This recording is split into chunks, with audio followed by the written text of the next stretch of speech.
Oh, it all says it on there. Look at that. That's pretty cool. Welcome back to Rico and the Man. I'm Rob Tregler, always here with Mr. Peter Martino. Hey, howdy, hey. We're here at the Asbury Fest Hall and Beer Garden in Asbury Park, New Jersey. As you can tell, because it sounds like shit. Rob and I have both had a few. Just a few, but we're actually in the same room for the first time on Rico and the Man. That's right. I'm looking at his beautiful face right now, and he's gorgeous. As his feet. We're going to make out now, so we'll see you later.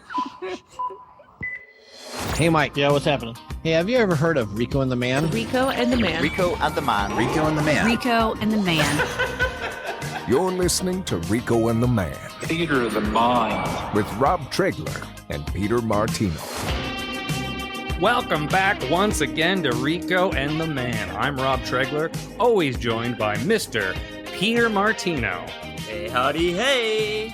There he is, ladies and gentlemen. He's alive. I'm back. Peter Martino's alive. He survived the corona. And I'm back. How you feeling, buddy? You good?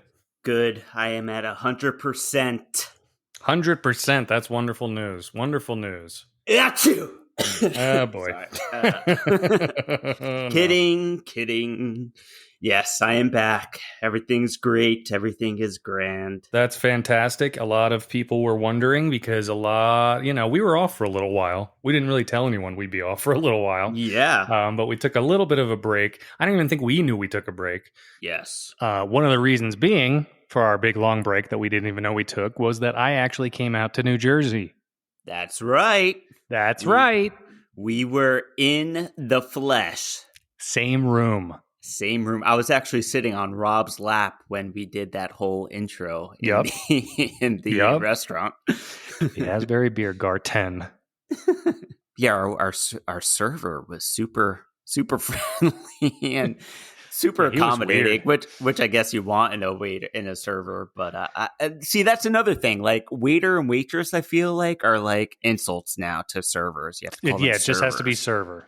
Just server. Flight attendant, server.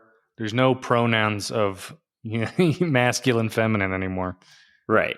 But it's like, we're ordering our food and, can we please have the cheese curds and the and the dumpling? And he's like, sure, I could do that for you. Oh, I hate that. Yeah, you better do it for us. I hate when a waiter or server, if you will, says, oh, yeah, I can do that for you.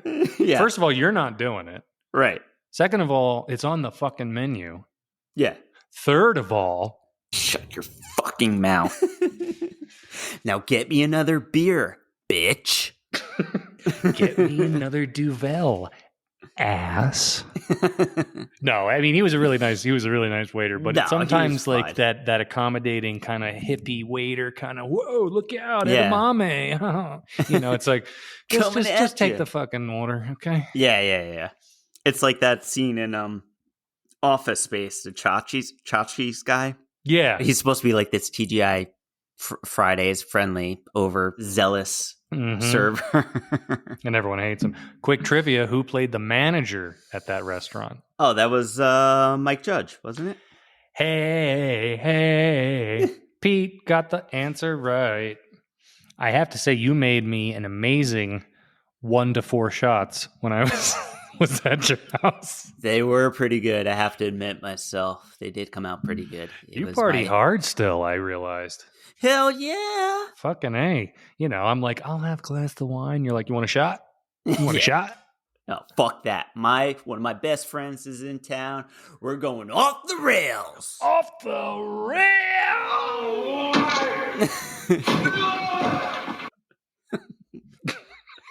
Cuts to us at the beer garden with our server being like, okay, guys, it's 9:30. You're going to have to go now. Off the rails! No, but it was really good to see you. Great to finally actually meet your children. That's right. Who thought you were Dave, apparently. I know. I walk in, I'm not in the foyer 2 seconds, and Adriana's like, isn't your name Dave? You're like, yep. Without a beat, I was like, yep, that's right. I think you and I were more uncomfortable seeing each other because it was like we're like two people that started talking online, and then when we actually I know it was like catfish. We're like, hi, how's it going? Good to see you. Hi. Yeah. Oh, you brought wine. That's great. Thank you. It's a lovely home. Yeah, I know. Been there before. I know.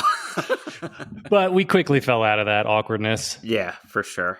It was great having you here in my home, and I'm glad you got to see the family, and I'm glad we got to spend some time alone together to reminisce. Yes, we were up very late reminiscing. Very late. I just remember it was like 4 or 5 o'clock that we finally called it. Right. You were gracious enough to let me stay at your place. On my luxurious couch in the living room. Yes. With all the amenities. All the amenities. But my favorite part, I think, about my whole visit is when I was waking up a mere few hours later and my eyes were just slowly opening, and both your daughters are 2 inches away from my face just staring at me like I'm some sort of science experiment. We tried so hard to keep them, to let you alone, but it was great. I was like, hi. Because if you think about it, they've been stuck with us for 2 years whenever this pandemic started, and to have a new person in the home, it's like having a new pet. Yeah, like E.T. over at your house. Right. I just picture like that POV shot of you opening your eyes and seeing them staring at you. Yeah, that's exactly how you would picture it. It's a little blurry and the eyes open a couple times, and then they're just like, hi, Dave. Yeah. Dave drools in his sleep.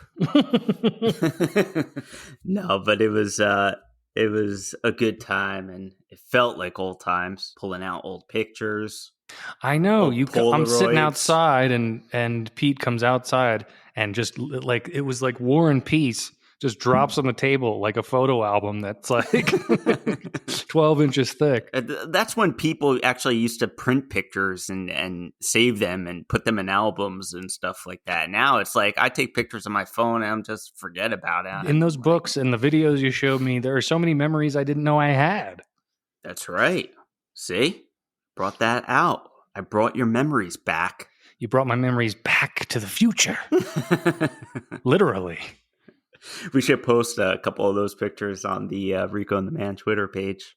Little Rob and Little Pete. That's the before picture. And then you'll see Pete looks identical to college. No. And I look like I got hit by a bus. Hit by a bus. Did you see the trailer for the Book of Boba Fett? Oh, hell yeah. Hells yeah. And? Looks great. I'm in. Sign me up. What about it looks great to you? Ming Na. For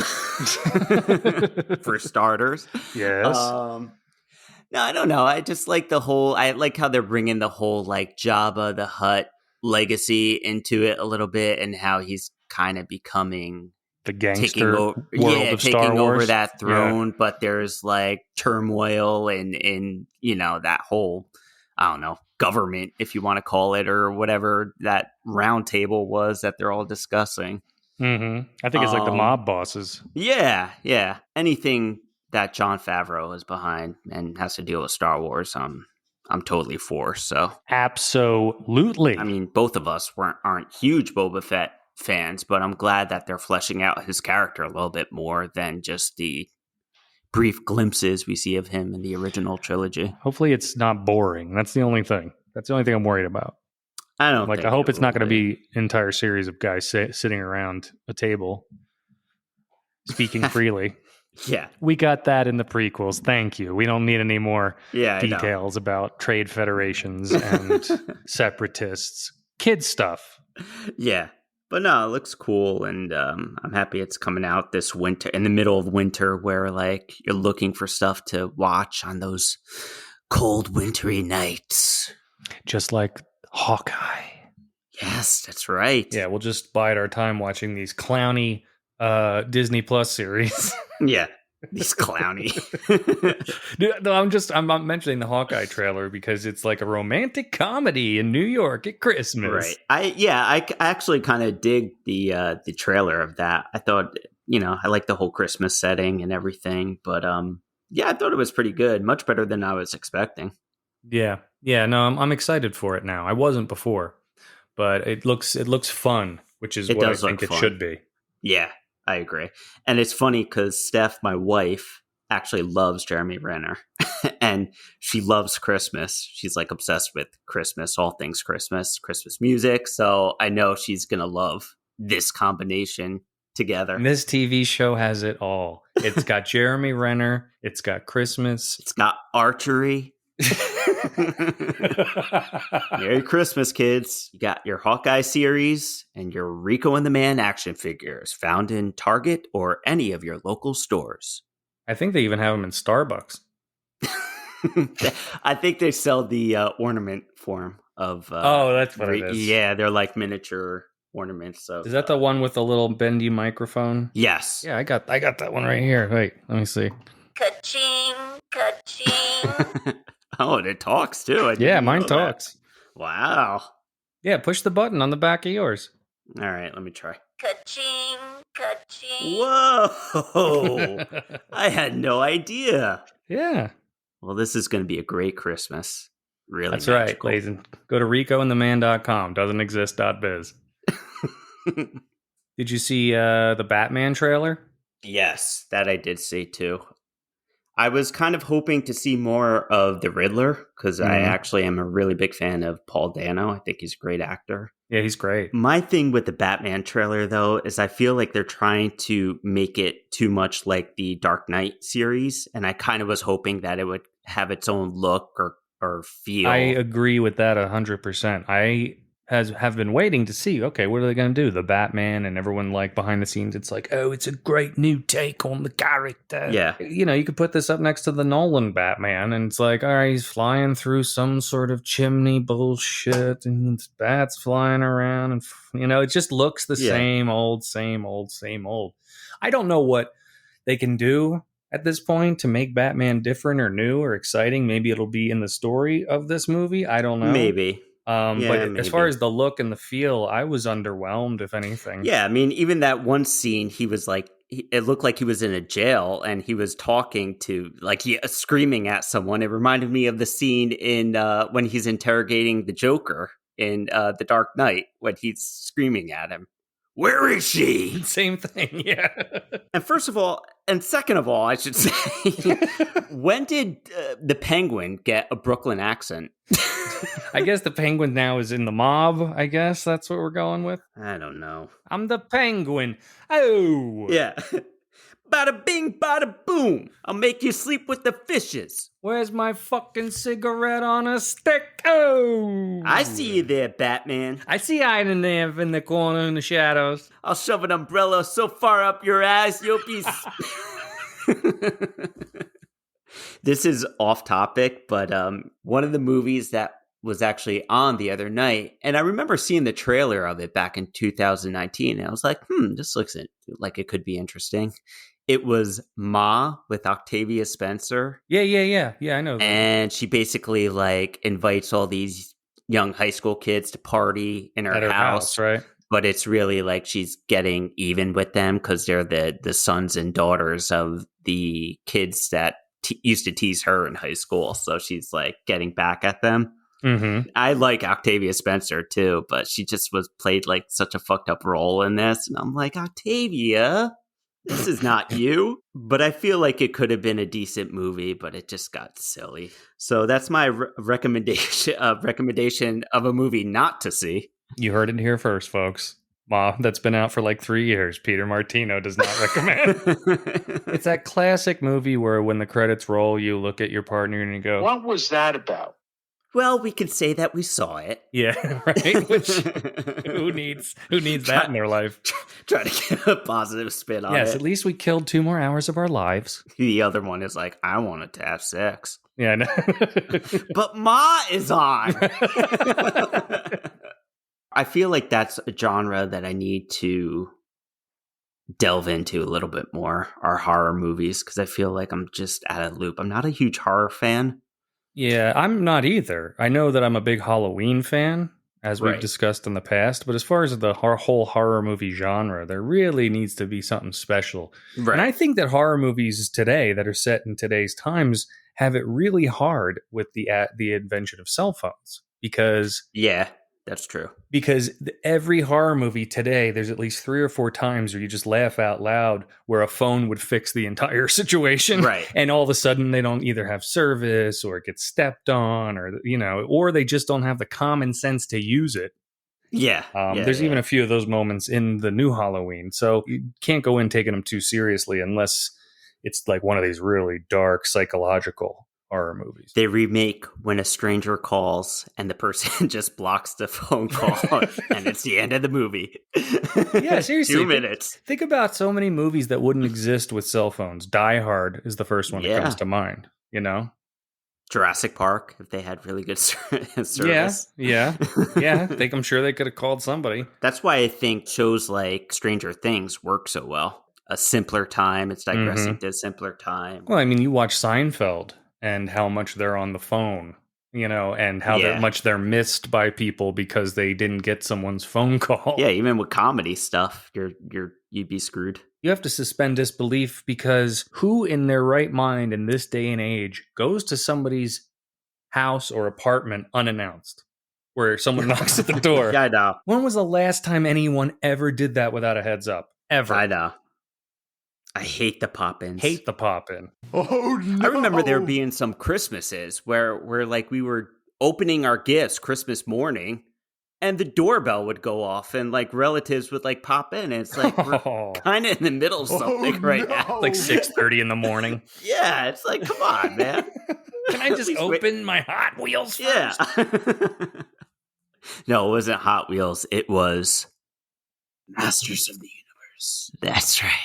Yes. I think pop-ins are kind of a thing in the past now, thanks to cell phones. At least I would hope they are. I get so annoyed when the doorbell rings now. Oh, totally. It's such a irrational reaction. Yeah. My reaction is, what the fuck? Going back to Star Wars, though. Yeah. As you know, I'm all over the place constantly when I'm recording this show. Where in the world is Robert Allen Traegler? And a couple weeks back, I was in Cleveland, Ohio. We were staying in this weird ass fucking, what was called online a penthouse at the top of this hotel. Right. I remember you saying that. Yeah. But it was like one of these places that I don't think they ever planned on actual human beings staying at this place. It just wasn't designed with humans in mind. It had a bed, it had a TV, it had a kitchen, but all of it was just very odd and very weirdly laid out. Yeah. But the worst part about it was it shared a wall with the entire hotel's elevator bay. In the bedroom of this penthouse, all the time, this is what you would hear. Anytime someone was going to a floor in this building, this is what you would hear. Holy shit.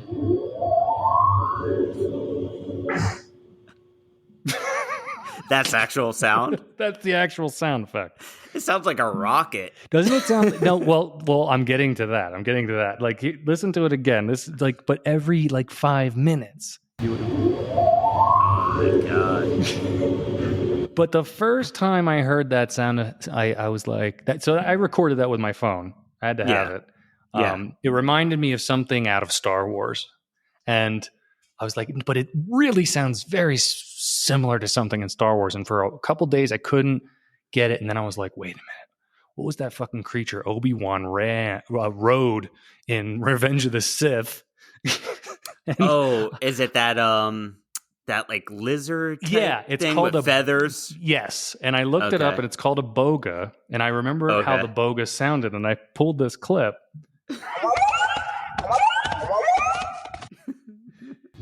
Elevator. Boga.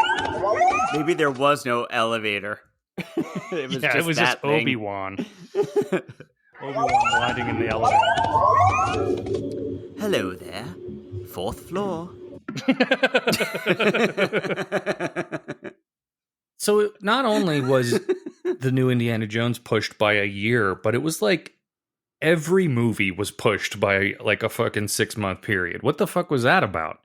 Well, the thing that makes me laugh is like, especially Indiana Jones. Like, I think when they first announced it, it was supposed to come out in, I want to say 2020. 2020.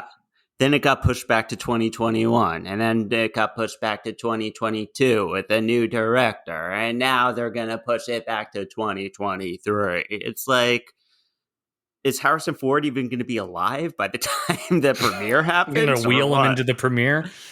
Oh my God, it's just frustrating because, like, I mean, you and I agree that we kind of think that them making this movie is a mistake, but at the same time, we're just so anxious to see. We want them to rip off the Band-Aid for us. Well, I think they're putting too many eggs in the basket for a lot of reasons, because they've been pushing it for so long at this point, and they're really like holding out hope that it's going to carry as much water as like Star Wars or Marvel. And I don't know if the audience is there for it. Nah, definitely not. So it's a bunch of people like us who are waiting for it, you know, and well, the thing about Marvel and Star Wars, there are multiple characters in that whole saga. Sure. For Indiana Jones, there's one character, and it's Right. Indiana Jones that we're focused on. So, I mean, if he's not there, then what do you got to work with? Once that's done, what are they going to do with this? Have a Sala spinoff? Like, what are they going to do?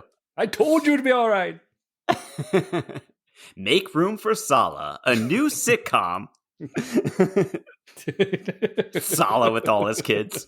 Yeah, Salah's all his kids, and like they're in a haunted mansion. And he's like, "You go first." Marion's dead. Yes, I know. That was the weirdest reaction in that whole movie. So weird, and then he starts smiling. Marion's dead. Yes, I know. At least have a beat. I know. Marion's dead. They call him Beloche. What? That's not even what we're talking about right now. Belloc. Belloc. Why are we talking about this again? A British star. Why are you singing now? Where are you going? Kissing guys. Yeah. I love that scene too, because if you went up to a group of guys and kissed one of them, they all wouldn't go, yeah. Yeah. Then you'd get your ass beat. I know, especially there, wherever they were.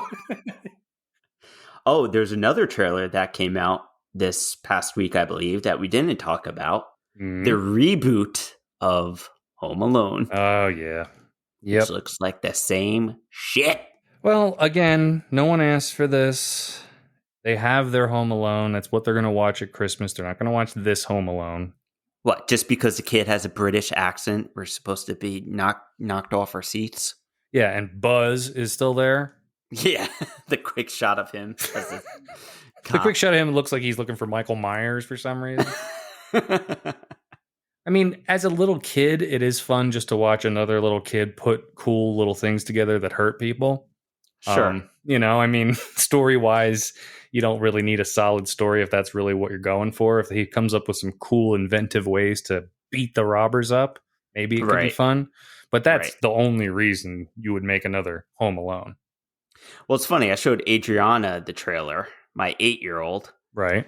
And after she saw it, she's like, this looks like the same movie.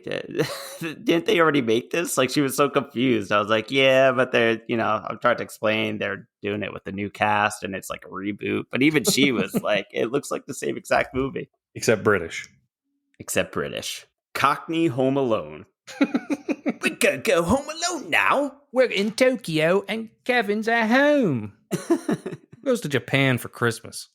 Who goes to France for Christmas? Even for that whole storyline for the first one, I was like, France? Why are they going to France? Yeah. I think anywhere you go with 30 people is not fun.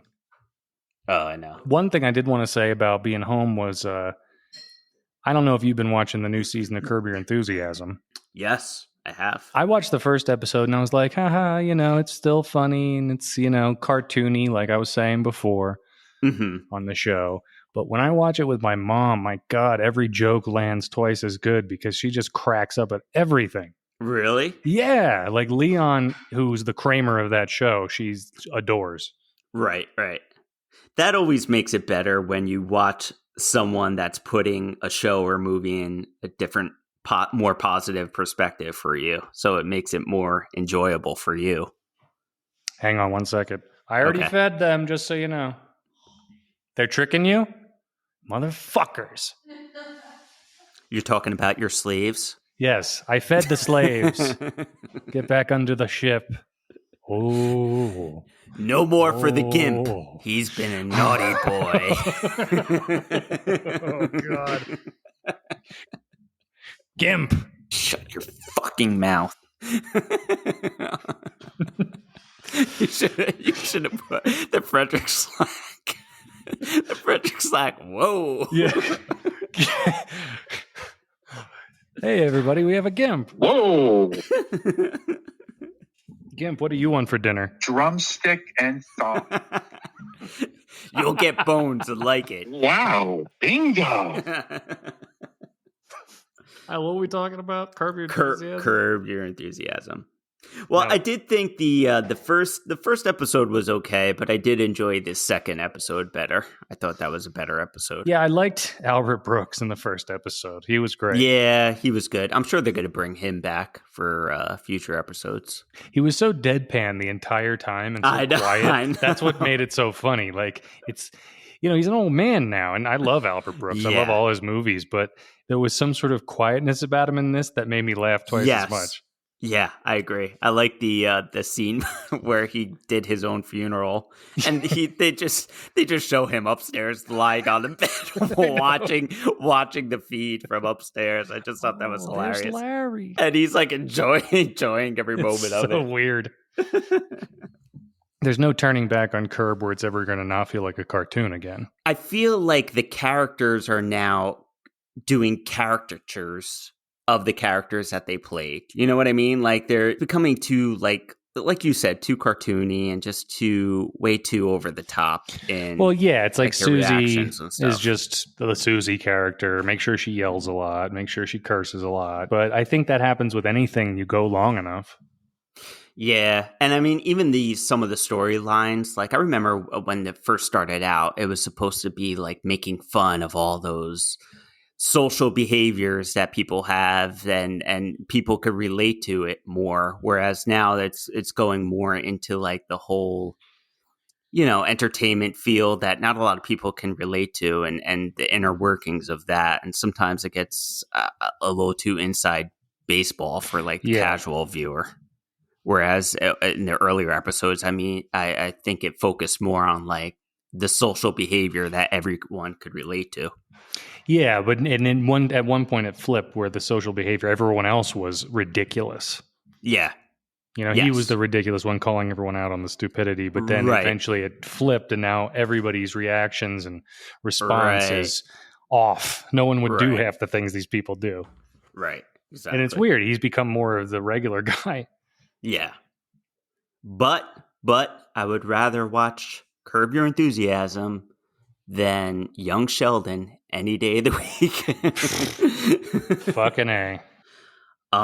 This Halloween candy that's in my house is very dangerous. Let me just say that, because I am not a sweets person by any means, but when it's in your house, man, and it's accessible, it can be a very dangerous thing. Even like the candy that I don't really like, I walk into the kitchen and there's like a Butterfingers there, and it's like, hey, handsome, why don't you take a walk on the wild side and put a finger on me? It's like, okay. Yeah. It's just like all this candy that I wouldn't necessarily even think of like eating. Yeah, It's like I totally agree with that. At Halloween time, if there's candy around, it's almost, you can't stop eating it. Right. Even though I could be in a grocery store or a gas station, there's candy everywhere and I never want it. Oh yeah, I don't think I ever bought like a single candy bar in like CVS or like a convenience store or something like that. Never. Mm-hmm. But when it's in your house and it's there and it's accessible and it's just so, take me, please. Get away, you demons. Get away, Barbara Streisand. The mirror only has two faces.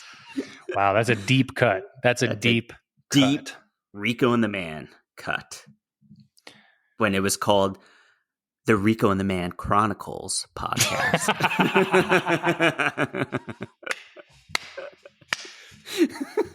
Now that is a deep cut. If anyone knows what he's talking about. If anyone can get that reference, I will give you all of my children's Halloween candy.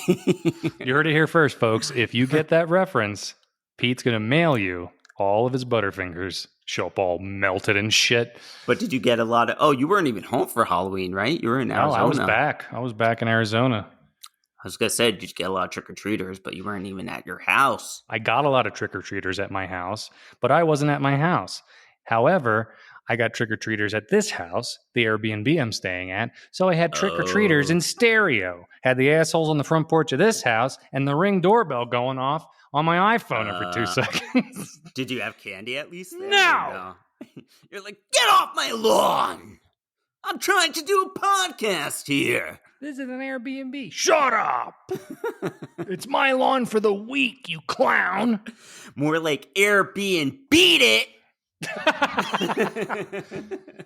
But yeah, I didn't even think about it, Pete, because I flew back the 30th.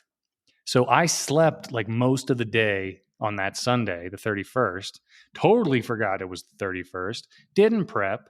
Then all of a sudden the doorbell rings and the dogs are barking, going nuts. And I look and I see a little devil horns outside. I'm like, these fucking assholes. I'm like, God damn it. And then I felt bad because I peeked in the window and all I said was like, sorry, I don't have anything. And then they all walked off all dejected. But get this, earlier in that day, my dogs, they bark at anything that moves, especially when they're in a weird new place. They're here with us. Right. But the one thing that my dogs respond to that stops them from barking are those air duster cans, those. Really? Wow. Yeah. If I just do that, they stop. And they run over to me, which is great, Yeah. A way to just cut it off. So earlier that day, or the day before, that thing ran out, the duster. Uh-oh. And so I was like, I'll just, on Halloween, I guess, I was like, I'm too tired to go out and buy them. So I Instacarted them. I bought 4 at at a Best Buy, but all on my phone and just laid in bed all day, right? Yeah. Those motherfucking trick-or-treaters took the fucking air duster cans instead of candy. No way! That's karma for you. That's what you get karma. For not getting any candy. Didn't have any Tic Tacs or something to give them? I got Twix. I got Butterfinger. I got Office Max. Yeah. That's a Larry David episode right there. It totally is. It's like, holy shit, that's so I got funny. a Milky Way. I got a Butterfinger. I got a Staples. But you're like, what? Those little fuckers took my Office Max. You don't just take a dust can off at someone's porch. What are you teaching your kids? Yeah. I told you I saw it, right? Either you told me so or you wanted to see it, but we talked about it. I told you don't bother with the second one. Well, yeah, funny enough, I was going to put it on last night because the first one's still fresh in the mind. And I was like, all right, let me watch the second one just so I can, say I saw the whole series. Mm-hmm. And it's almost 3 hours, the second one. I was like, nope, not doing this tonight because it was already 10 o'clock. I was like, I can't stay up for 3 hours. It's way too long. They probably wanted to make it a trilogy, and the studio was like, make two. I'm surprised, though. Wouldn't they want to stretch it out a little bit more? I have no idea. I just know that 3 hours is not good for a horror movie. No, definitely not. And the whole fucking third act is like Wild Wild West anyway. The fucking clown's like a giant CGI spider and shit. Chasing kids through the cave. Yeah, it's just over the top. Well, we were talking about that with this movie, too, is even the shots that didn't necessarily need CGI, they made it into CGI. Yeah, there was one shot of a shadow, and it was just a regular, it looked like a regular human shadow, like a silhouette, and he runs away really quick. And they made that CGI. I was like, you could just get a fucking guy, a stagehand or something, just to be the shadow. And what that reminds me of? all the clones in the prequels. They were all CGI for no That's reason. true. Yeah. You remember that? Like, they didn't run the right way, and like they'd be interacting with humans. It's Yeah. like, just put a guy in a fucking suit. You did it the first time, and we bought it. I feel like it's scarier too when you know someone. Like even from the first It, there's the kids. Everything that they fear the most is what Pennywise like transforms into and scares him with. Like, it would be so cool if they had a guy in an actual costume and did like makeup again and everything, because that to me is so much more scarier and tangible and it makes it seem more like it's right in your face, like imagining that instead of like a green screen and a guy in a green suit. Agreed. We need that back in our horror films. Yeah, we need practical effects. We need real people in real suits. We need real props. We need real guns with real bullets. Oh, wait. Never mind. There's other thing. Too soon? Hey. Too soon. Whoa! What do you think of this House of Gucci? Here's what I'll say about House of Gucci. Just get an old guy with a mustache and long hair. Don't say it's Jared Leto, because all I see is Jared Leto. He's a great actor. He's a great actor, and he, deserved his Oscar for Dallas Buyers Club, and he does good work. But as movies continue to get more and more unrealistic, I kind of start seeing the cracks through things just as simple as old man makeup. Right. And he's such a pretty boy that you see him underneath all that shit. So he distracts me. That's what I'll say about House of Gucci, because everybody else I love. Yeah. Even Lady Gaga. I love her. I do like her too. Obviously the cast is great. Then I'm interested in seeing it. I just hope it's not like too much. I hope I get used to their characters and get lost in the story, and I'm not too distracted by all their accents and everything like that. That's another thing that I think gets harder and harder these days is I'm watching this Dope Sick on Hulu with Michael Keaton. Oh yeah, I heard it's good. It's good. It's a slow burn, so it's like It too. But he has the slightest Southern accent, and it only lasts the first couple episodes. Oh, really? And it's they live in Appalachia, and that's kind of the whole storyline. Miners getting back pain, so they get all hopped up in opioids. But it's distracting because we know what Michael Keaton sounds like. It's the Victor Navorsky effect. Don't put Tom Hanks in a full-blown movie and have him speak in this odd accent, because we're just it's Tom Hanks. And that's not to say he hasn't done odd accents before, like Forrest Gump, but it was a fake nation with a fake accent stuck in an airport, and it was very hard to buy. Unless you could have put a character actor in that role, and it could have been really, really good. Like with House of Gucci too, especially in the trailer. Like when you see the trailer, it looks like an SNL like mock trailer, because it's just quick cuts of them like saying something in their accent, and it seems like a spoof or a parody.